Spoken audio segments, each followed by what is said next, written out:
Hello, Wind in the Willows fans, and welcome to this week's video looking at the merchandise of the Cosgrove Hall Classic Series. So this week we're looking at posters and pictures, and always we're celebrating the original broadcast of a particular episode. So in this case, this is celebrating the Weasels Trap, which was episode 10 of the first series, originally broadcast on ITV in the UK on Friday the 30th of November 1984. So as always, we don't bear any particular resemblance to the episode, but I'm just looking this week, like I say, at posters and pictures. So I've got 3 to showcase, plus a special calendar that came out in 1984.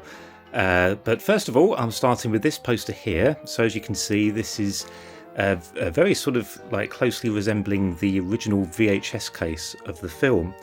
But one notable difference is that we have the original typeface of the Wind in the Willows up in the top left corner there. This is actually an American poster. So when it was released on video, I believe it was available on video in the States at around the same time. And this poster, I believe, would have been used to advertise the video, would have been up in windows of video shops and so on. Now, as you can see, my copy is a little bit tatty. I have got somewhere one in much better condition, but I can't for the life of me find it at the moment. I seem to have mislaid it. I did have it framed at one point, so I'm not quite sure what I did with it, but thankfully I've got this one as well, so I dug this out, and let's just go into some of the details. So as I say, at the top there we've got Wind in the Willows typeface there. And we've got in the top right here, Thorn EMI Video, which again I think is a American video distributor, and we've got Thorn EMI Children's Matinee. So I'm not totally sure what that's referring to. I don't know if anyone does, but yeah, we have that there. And then, like I say, these pictures are pretty much the pictures we see on the VHS release, the original VHS release. And of course it's yellow. We've got the sort of green reeds there, bushes and so on. Portrait of Toad up there, and then we have the main picture here that we see so often of the 4 characters on the riverbank, and then one of Ratty Mole here. Of course, we can see if you look closely, that's the miniature puppets of the characters, and then you have the blurb there of the cast, listing the cast there, and then you've got the characters here: Toad, Mole, Ratty, and Badger. So that you don't actually see on the original VHS release, although we do see them sort of individually, I think 1 or 2 on the spine. But of course there are various versions of that release that I've covered in a previous video. What I like about this though is that you have them in the order that they're introduced in the series actually, which is quite nice.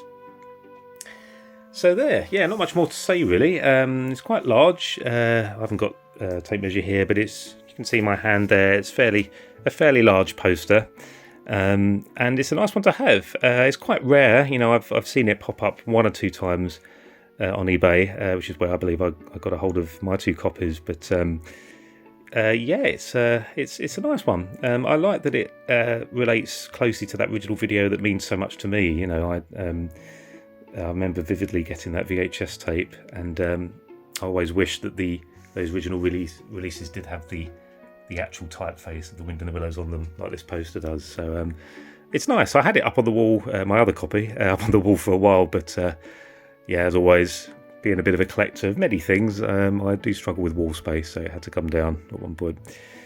So yeah, that's the VHS Wind in the Willows poster. Okay, we'll move on now to the calendar that was brought out in 1984, well, for 1983, for the following year. This is absolutely one of my most favourite and treasured items. It is absolutely beautiful. It was a limited edition calendar, as it says on the label there, specially prepared by Thames Television. So this is a bit of a funny one. It's not strictly merchandise, I guess, because it wasn't widely available. These would have been given to anyone associated with the production. I think they were presented to everybody at the premiere, I believe. So, you know, all the crew would have got one, so on. So they have popped up a few times on eBay and so on, but very, very rarely. And very rarely do you get one in the condition I have this. So this one's pretty much in mint condition, really happy with it. If we just zoom into this image here, This is a beautiful illustration by Beverly Bush, and we see this occasionally on the soundtrack album, the Songs and Music album brought up by Pluton Music. We see this illustration, but we've got Toad Hall as well at the top there. Absolutely beautiful illustration of Toad Hall, if we can zoom into that. And then all the way around you can see we've got various flowers, foliage. And there we've got Wind in the Willows, a limited edition calendar specially prepared by Thames Television. So that's just the label on the front. You can see it's spine bound. And if we open this now, this is where it gets absolutely beautiful. Over to the left first, we've got a little sort of, I guess like a buckle that you can sort of slip the pages. So when you turn the pages of the calendar, you can slip them behind this and it keeps them in place.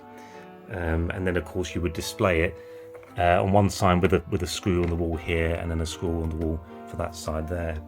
But look at this is beautiful. It's presented as if it is the book, a leather-bound book. You can see that the pages gradually get larger as they go outwards, and it's angled here to make it look like a three-dimensional leather-bound book. So absolutely beautiful.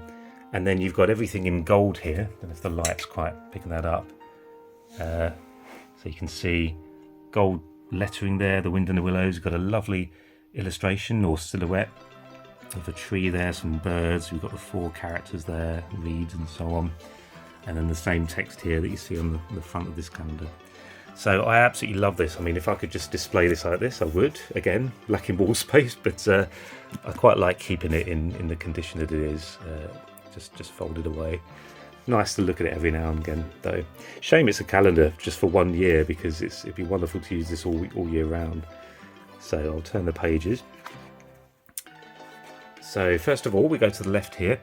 I'll just read this. So The Wind in the Willows. The photographs and illustrations shown in this unique calendar are taken from the 90-minute film of Kenneth Grahame's classic novel The Wind in the Willows, to be shown on ITV on December the 27th, 1983 at 5:30 p.m. Adapted by Rosemary N. Sisson, this story of Ratty, Mole, Badger and Toad has been animated by the Thames Television award-winning subsidiary, Cosgrove Hall Productions, using a most celebrated cast of voices, including Sir Michael Hordern, Ian Carmichael, David Jason, Richard Pearson, Beryl Reid and Eunice Stubbs. And then we've got the address of Thames Television there, which wouldn't apply anymore, of course. So yeah, it's lovely. It's interesting that it says that the ITV production will be shown. So this obviously was handed out before then, and of course the premiere did occur before the screening on TV. So nice bit of history there, nice historical item. And then we go into the calendar itself. So we've got on each page here we've got 2 months. So you display for 2 months at a time. So of course we start January and February, and we've got a lovely illustration here of Mole's home, Mole's kitchen there. Really, really lovely. And I love that all of these are illustrated by Beverly Bush. Who better to do them than the original illustrator herself. So January, February, that's that page. So if we carefully turn the page here, we then get the lovely double page spread of January and February. And again, we're treated to another illustration by Beverly Bush there. So very reminiscent of the photo that we see in the end titles of these series.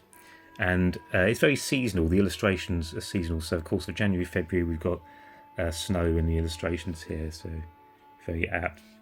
And we've also got some text here. I probably won't read all of them because it will take quite a while to get through, but I'll put that on there in case you want to pause and read that. There we go. And of course, in the middle we get a lovely photo there of the 4 characters, again trudging around in the snow by the riverbank. So that's a photo we have seen before, but beautiful, absolutely beautiful. So yeah, there's January and February, and then basically to get to the next month, you put the page back like that, you flip it over like this, and then we go to March and April. So already we've got a burst of colour there, this lovely wash of blue here, another illustration with some ducks landing there, or geese, are they geese? I think they're ducks. By the riverbank, and of course we've got beautiful reeds and some plants there, absolutely lovely. And then we turn the page here, and there we go, March and April. So I'll go into the text there, in case you want to pause and read it. Lovely how it's all presented like that classic photo album that we see in the credits of The Wind and the Willows. It's very, very in keeping with the feel of the film and the series that followed. Another illustration down here. This is the exterior of Mole End, his front door, that you don't see often, certainly not in drawn form, so that's really nice. And then we've got lovely sort of trees around it with roots, and then going up to sort of some flowers there and butterflies. So it's really got the sense that we're coming out from underground and going upwards. So you know, almost telling the story of the film, isn't it? You know, now we've got Ratty and Mole sort of on the boat. Again, we can see that's the miniatures of the characters in that photo there.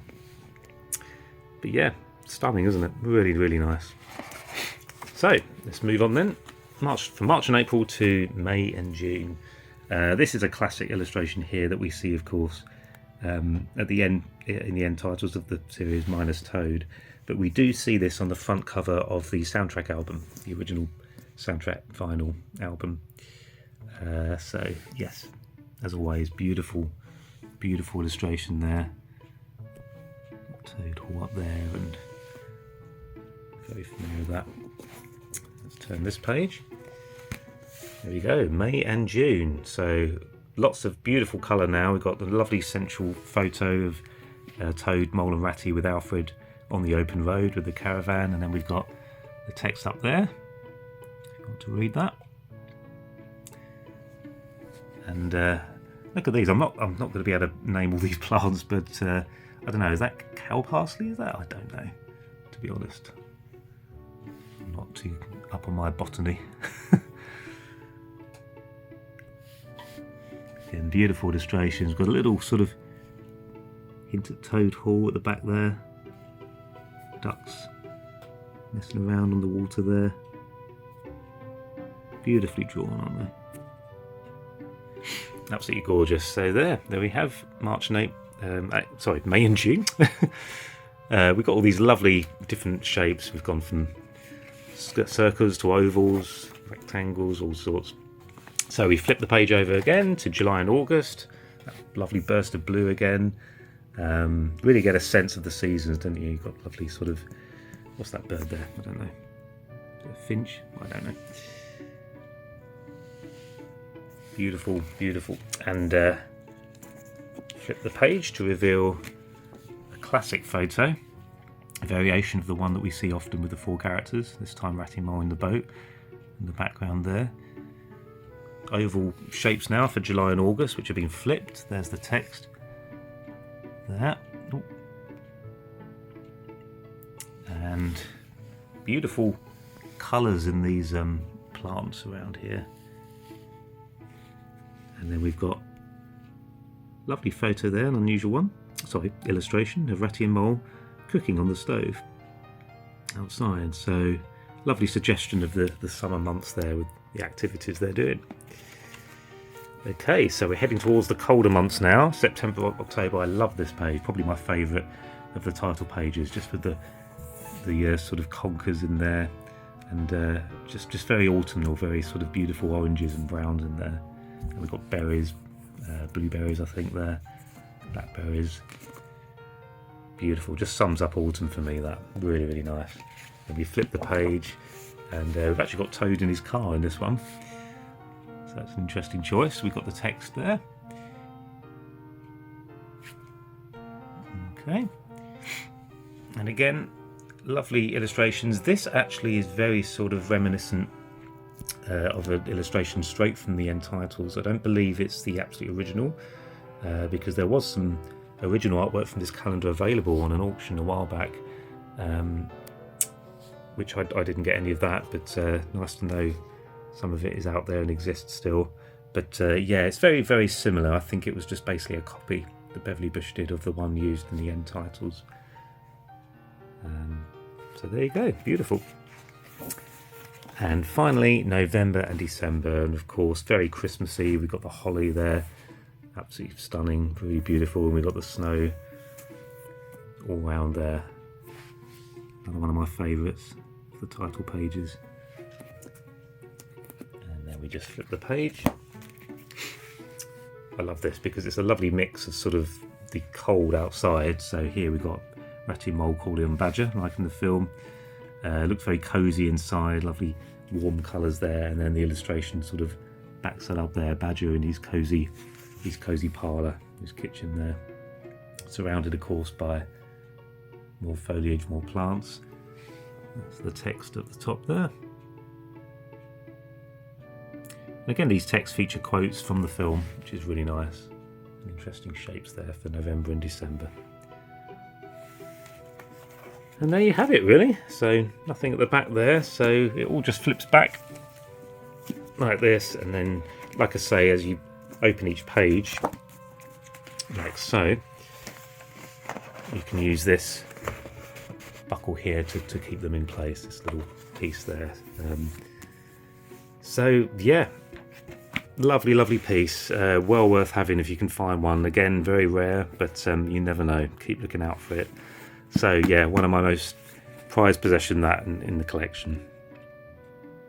Okay, so we're jumping to a huge poster now, beautiful poster of The Wind and the Willows when it was sort of shown on the Disney Channel. So this is an American poster advertising it. It's what the Americans call a one sheet, so it is the size of a huge poster, one sheet size. So absolutely giant, and I got it framed a while back. Actually, my dad did, in this beautiful golden frame. So we hang this in our living room. Takes pride of place. You can see how big it is. I've actually zoomed straight out with the camera here, revealing some other things I've shown in my collection previously. So yeah, let's delve into this. Okay, so I'm going to work my way from the bottom here. We can see here it says The Wind and the Willows. Now this typeface, yeah, it's a disappointing that it's not the original typeface, but it is actually the same typeface used on the book that came out. So the version of the novel with the Cosgrove Hall illustrations uses that typeface. So at least there's a bit of consistency there. So it says here, introducing the award-winning new weekly series based on Kenneth Grahame's classic children's novel, exclusively on the Disney Channel. So yeah, the series was sold to Disney for the Disney Channel, and that's how the Americans got to see it, apart from the video releases, of course. It says over here, printed in the USA, but the only thing that slightly annoys me is this. It says here, copyright, Roman numerals of course for the year, but it says Walt Disney Productions. Copyright Walt Disney Productions. Now, it almost suggests that Disney made this, which of course is absolutely not the case. So it's a shame that there's no mention of Cosgrove Hall anywhere on here, no mention of Thames Television, nothing like that. The actual makers of the show, it's kind of suggesting that Disney made this, so a little bit frustrating. That kind of typical of a big company like Disney, but there you have it. It's just the way it is. But the absolutely beautiful thing about this is the illustration itself. So if I'll just zoom in on some of the detail here, so you can get see the painterly effect of it. Very nice, sort of airbrushed. And the trees are a little bit different from the feel of the series. They have got a different feel about them, and we got rocks like this that are a bit odd for English countryside. So some odd choices made, some creative liberties made here and there. Again, the stones around here feels a little bit wrong for an English riverbank, but overall it's stunning, isn't it? I mean, it's lovely to see a illustrated version of that photo. Maybe the photo itself blown up wouldn't have looked quite as good as this. I mean, when you come back and look at it like this, it is stunning. And I've always loved the poses of the characters like this. I've always loved that. It says a lot about their character. You got Toad about to sort of talk about a craze. He's very enthusiastic about something. You got Badger getting on with his art there, with his back to us. Ratty. I always thought Ratty had a stick here, like he was leaning on something, but no, he's actually almost pointing at Toad, almost saying to Badger, "Look, Toad's behind you." And I love Mole's pose there with one foot on the step there. He just walked up.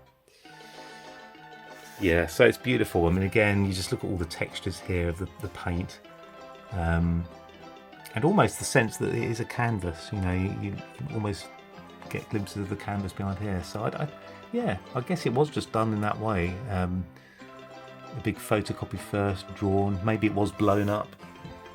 Who knows? But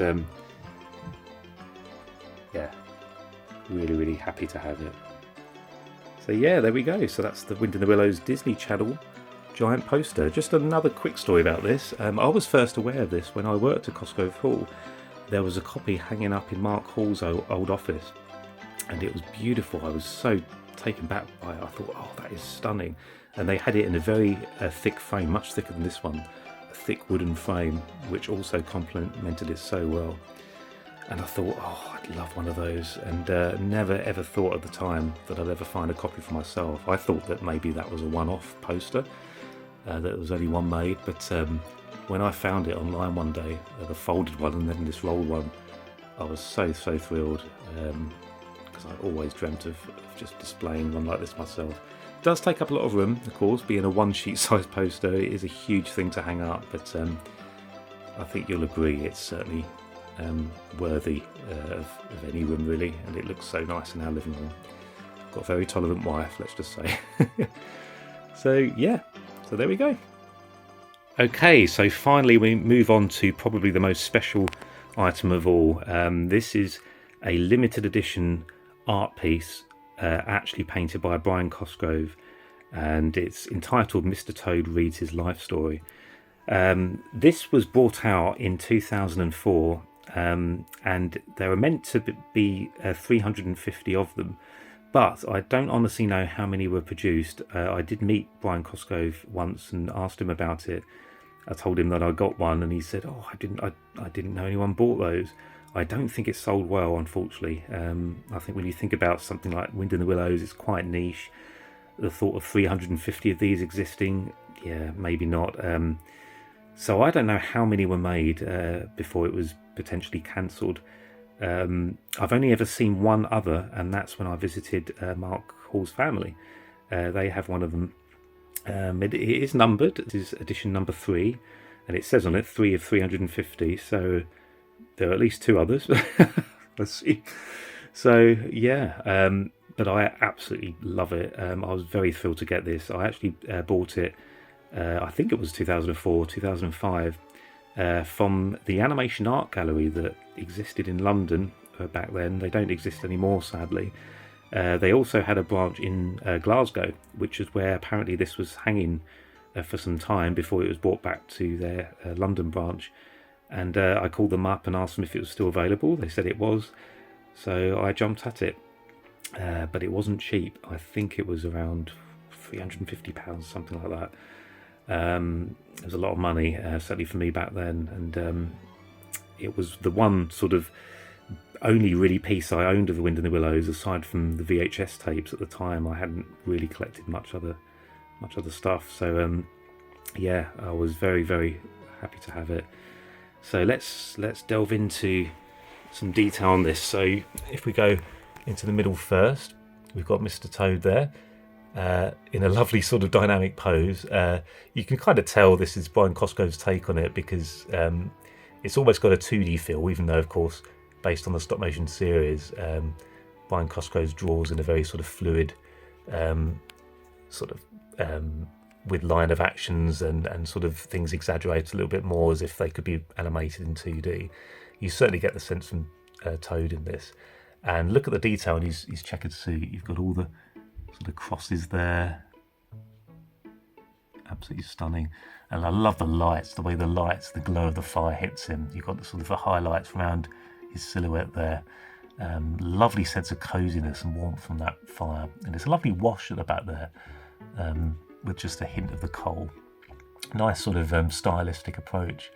And look what he's reading there, The Wind in the Willows. Now, my only gripe about this is I wish that Brian had gone with the typeface. I've always got this thing about the typeface. I love that typeface in the series. But then thinking about it, yeah, maybe that would have been very apt. I don't know. What do you think? Anyway, I love that it is The Wind in the Willows that he's reading. So it's almost as if he's reading the story to the others. And that's why it's called Mr. Toad Reads His Life Story. So yeah, there's Toad. It's interesting how they've gone. Well, Brian's gone for the sort of, I guess, the later Toad, as in he's very yellow and green, as opposed to the earlier Toad, and that's certainly kind of the feel from the other characters as well. If we pan here to Mole, I love Mole. I love the way he's sat. I love that he's sort of sat there listening to Toad. Maybe he's a little bit small. I mean, I'm not so sure about the scale of these characters. I think they're a little bit off in places. It is annoying as well that he's missing his glasses. I don't know why Brian decided to take his glasses off. I guess maybe he felt Mole looks a little bit old with glasses. Certainly makes him look younger, doesn't it, removing them? So, yeah, maybe he's just decided they're not needed. But we very rarely, if ever, see Mole without his glasses. So, yeah, not totally sure of that decision, but I do like it. And again, they're all wearing their classic sort of outfits. So I'm glad Brian went with that. Ratty at the back, I think, is the weakest, if I'm honest. I think the likeness of Ratty there isn't quite right, and his face is a little less round than it should be. You've got this sort of weird sort of shape going on here between his cheek and his chin, suggesting he's a little bit thin in the face. Bit of an odd look to him, and he's got very bright red eyes, which is a little bit wrong for Ratty as well. But his outfit's great. His pose it's a pose he'd never do, to be honest. But again, it's that exaggerated feel. But it's nice, rather than just having the characters stood there or sat there listening. But Brian has put them in more dynamic and interesting poses. So yeah, there's nothing wrong with that, really, is there? I'm going to move now to Badger. Now, I do love Badger. He's beautifully painted. We've got there his classic sort of interior outfit there, his smoking jacket and his hat, and look at the colours in him. It's beautiful. Rather than black and white, we've got shades of blue, which is lovely. I think a beautiful choice to go with. And we've got the glow of the fire around his moustache and nose there, and we've got his glasses. I'm glad he's actually got his glasses. They were certainly needed. And I love his pose. I love that he looks grumpy. He's listening to Toad, but he's probably a little fed up with hearing about his adventures as well. Sat back in his chair there, and look at his legs. Again, Badger would never do that with his legs in the series, but it feels right for this painting. One leg to the floor there, and one sort of splayed out like that. Really nice. So that's the four main characters, but then if we move around to other objects here, we've got some interesting props and things, which kind of suggests that this could be in anyone's house. So I think at first glance, you almost imagine it to be Badger's home.